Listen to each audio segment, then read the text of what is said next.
कहानी शुरू होती है एक ऐसे आइलैंड से जहां इतना सोना और खजाना छुपा है कि पूरी दुनिया की गरीबी मिट जाए। लेकिन इस आइलैंड पर इतने खतरनाक ट्रैप्स बिछाए गए हैं कि आज तक कोई भी जिंदा वापस नहीं लौटा। वीडियो के आखिर तक रुकिएगा, क्योंकि यहां जो चीज मिलती है वो सोना नहीं, कुछ और ही होती है। दोस्तों, अगर पसंद आए तो कमेंट में नेक्स्ट पार्ट लिख देना ताकि सीरीज जारी रख सकूं। चलिए शुरू करते हैं। कहानी शुरू होती है इंडोनेशिया के एक सुनसान आइलैंड से। कुछ गैंगस्टर्स की एक टीम जंगल में सर्च कर रही होती है और उन्हें कुछ पुरानी एंशिएंट चीजें मिल जाती हैं। यह चीजें ब्लैक मार्केट में बहुत महंगी बिकती हैं। सब खुश होकर जश्न मनाने लगते हैं। इसी बीच एक आदमी अकेला साइड में चला जाता है। तभी उसे जमीन पर एक अजीब सा लोहे का मास्क मिलता है। इस जमाने में इस तरीके का मास्क कोई नहीं बनाता। वह आदमी सोचने लगता है, यह यहाँ कैसे आया। जिज्ञासा में वह बिना किसी को बताए आगे बढ़ जाता है। सामने उसे एक छोटी सी गुफा दिखती है। बिना सोचे वह अंदर घुस जाता है। उसका मानना था कि यहाँ और भी कीमती चीजें मिलेंगी और वो अंदर जाते ही वह चौंक जाता है। बाहर से यह गुफा छोटी लगती है, लेकिन अंदर बहुत बड़ी और अलग अलग चेंबर्स से भरी है।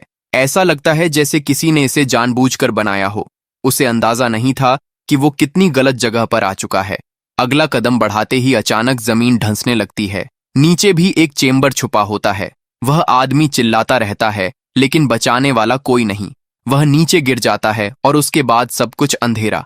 यहां से कई साल आगे बढ़ जाते हैं। उसी आइलैंड पर अब एक्सप्लोरर्स की एक नई टीम आती है, जिसमें ट्रेंड सोल्जर्स भी शामिल हैं। देखने में लगता है वो खजाना ढूंढने आए हैं, लेकिन असल में उन्हें खुद नहीं पता कि यहाँ क्या इंतजार कर रहा है। इस टीम में एक अमीर बिजनेसमैन होता है, नाम बेन। वो अपनी गर्लफ्रेंड जेसिका के साथ आया है, क्योंकि उसे पता चला था कि वर्ल्ड वॉर 2 के दौरान जापानी आर्मी ने यहाँ कई बंकर बनाए थे। बेन को पुरानी चीजें जमा करने का शौक है और उसने एक कैप्टन और कुछ सोल्जर्स को पैसे देकर अपनी सिक्योरिटी के लिए साथ लिया है। जेसिका खुद एक आर्कियोलॉजिस्ट है जो रिसर्च में मदद करेगी। टीम एक्सप्लोर करना शुरू करती है। रास्ते में एक सोल्जर मजाक में झाड़ियों से चिल्लाकर सबको डराता है, दिखावा करता है जैसे किसी का स्केलेटन मिला हो। कैप्टन को यह हरकत बिल्कुल पसंद नहीं आती और वह उसे डांट देता है। लेकिन इसी बीच उन्हें एक पुराना बंकर मिल जाता है। बेन जेसिका से कहता है, अंदर जाओ, शायद कुछ इंपॉर्टेंट मिल जाए। जेसिका डरती है, इसलिए बेन खुद उसके साथ अंदर जाता है और बाकी सबको बाहर रुकने को कहता है। अंदर उन्हें 2 जापानी सोल्जर्स के कंकाल मिलते हैं। जेसिका सिर्फ इतना कहती है, हम करीब पहुंच चुके हैं, और बेन को बाहर ले जाती है, बिना कुछ और डिटेल बताए। आगे बढ़ते हुए टीम एक पुरानी माइनिंग एरिया तक पहुंचती है, जो पूरी तरह तबाह पड़ी है। लेकिन ठीक नीचे उन्हें एक दरवाजा दिखाई देता है। कैप्टन सजेस्ट करता है कि शायद अंदर नहीं जाना चाहिए, लेकिन बेन जिद पर अड़ जाता है। जो कुछ भी मिले वह उसे अपने पास रखेगा। कैप्टन बेबस है, बेन जो कहे वो करना ही पड़ेगा। दरवाजा खोला जाता है और सब अंदर जाने को तैयार होते हैं। तभी ऊपर से गैंगस्टर्स फायरिंग शुरू कर देते हैं। पूरा माहौल अफरा तफरी में बदल जाता है। सब भागकर माइनिंग एरिया के अंदर छुपते हैं। तभी गैंगस्टर्स एक ग्रेनेड फेंक देते हैं। धमाके में एंट्रेंस पूरी तरह उड़ जाता है और एरिया आधा ढह जाता है। एक सोल्जर वहीं दबकर मर जाता है। अब सब अंदर फंस चुके हैं और यह भी पता नहीं कि गैंगस्टर्स को उनकी लोकेशन कैसे पता चली। होश में आने पर सब पूछते हैं, आखिर हुआ क्या? तब बेन सच बताता है। कई साल पहले उसका फादर भी इस आइलैंड पर आया था और उसे यकीन था कि यहाँ भारी मात्रा में सोना छुपा है। ये राज सिर्फ बेन और जेसिका को पता था और यही वजह थी वो यहाँ आए। बेन को शक होता है कि जिन गैंगस्टर्स ने हमला किया उन्हें भी यह राज पता है। कैप्टन गुस्से में आ जाता है, क्योंकि यह बात बेन ने पहले नहीं बताई और अब उसका एक आदमी मारा जा चुका है। वापस जाने का रास्ता पत्थरों से बंद हो चुका है। मजबूरन टीम आगे बढ़ती है और एक लकड़ी के पुल तक पहुंचती है। पुल पर पैर रखते ही अचानक लाइट्स अपने आप जल उठती हैं। कैप्टन को समझ नहीं आता, इतने पुराने जनरेटर खुद ब खुद कैसे चालू हो सकते हैं, यानी कोई तो उन पर नजर रखे हुए है। आगे एक स्टोर रूम जैसा चैम्बर मिलता है, जहां दवाइयां और अजीब मास्क रखे हैं। वहां जापानी गवर्नमेंट के एक्सपेरिमेंट्स के डॉक्यूमेंट्स और फोटोग्राफ्स भी मिलते हैं। साफ है, यहां पकड़े गए कैदियों पर टॉर्चर और एक्सपेरिमेंट होते थे। कैप्टन को इस बात पर भरोसा नहीं होता कि जापानी आर्मी यहां इतना बड़ा खजाना छुपाएगी। बाकी सोल्जर्स सोने की बात सुनकर लालच में आ जाते हैं। एक घायल सोल्जर, जॉन, की हालत बिगड़ती जा रही है। कैप्टन डिसाइड करता है कि अब सिर्फ बाहर निकलने का रास्ता ढूंढा जाए, सोना नहीं। वह जॉन के साथ जेसिका को लेकर रुकता है, जबकि बेन बाकी सोल्जर्स के साथ आगे बढ़ता है। उसका मकसद खजाना ढूंढना है, बाहर निकलना नहीं।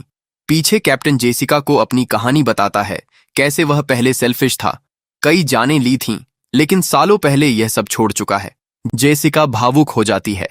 इधर बेन को एक हेलमेट मिलता है जिस पर यूएस आर्मी लिखा है। आगे बढ़ने पर एक्सपेरिमेंट के और सबूत मिलते हैं, बड़े बड़े जार जिनमें इंसानी बॉडी पार्ट्स रखे हैं। बेहद डरावना मंजर। तभी जॉन को महसूस होता है जमीन उसे अंदर खींच रही है, बिल्कुल वैसे ही जैसे शुरुआत में उस गैंगस्टर के साथ हुआ था। कैप्टन और जेसिका उसे बचाने दौड़ते हैं, गड्ढा खोदते हैं, लेकिन जब तक पहुंचते हैं जॉन मर चुका होता है। उसका शरीर गलने लगा है। आसपास इंसानी कंकालों का ढेर पड़ा है। कोई तो है इस गुफा में जो लोगों को मारकर खा जाता है। तभी अचानक किसी का हमला होता है और कैप्टन जेसिका दोनों बेहोश हो जाते हैं। दूसरी तरफ सोना ढूंढने अकेला निकला एक सोल्जर हमले का शिकार होता है। गले सड़े चेहरों वाले, लोहे जैसे चेहरों वाले क्रिएचर्स, इंसान हैं या जानवर समझ नहीं आता। वो सोल्जर की आंखें तक फोड़ देते हैं। ध्यान से देखने पर पता चलता है इन क्रिएचर्स ने वही मास्क पहना है जो शुरुआत में गैंगस्टर को मिला था। असली राज अब खुलने लगा है। होश आने पर कैप्टन जेसिका के सामने एक मास्क पहना आदमी खड़ा मिलता है, हाथ में हथियार, खुद को वर्ल्ड वॉर 2 का जापानी सोल्जर बताते हुए। उसका दावा है जापान जंग जीत चुका है। जेसिका सच बताती है, जापान बहुत पहले हार चुका, सरेंडर कर चुका, अब 20वीं सदी बीत रही है। टैबलेट पर सरेंडर के वीडियो दिखाती है। वो सोल्जर सन्न रह जाता है, मास्क उतारता है, चेहरा पूरी तरह खराब हो चुका है। इतने सालों की सच्चाई उसे अब भी पता चली। टूटते हुए वो सब कुछ बता देता है। जापानी वैज्ञानिकों ने उन पर इंजेक्शन से एक्सपेरिमेंट किए ताकि वो कभी बूढ़े ना हों, हमेशा लड़ते रहें। रास्ते बंद कर दिए गए ताकि कोई भाग न सके। लेकिन वैज्ञानिक यहीं नहीं रुके। उन्होंने एक्सपेरिमेंट अगले लेवल तक ले जाकर एक ऐसी अमर आर्मी बनाई जो कभी मरती नहीं, दर्द महसूस नहीं करती और दुश्मन को बुरी तरह तबाह कर सकती है।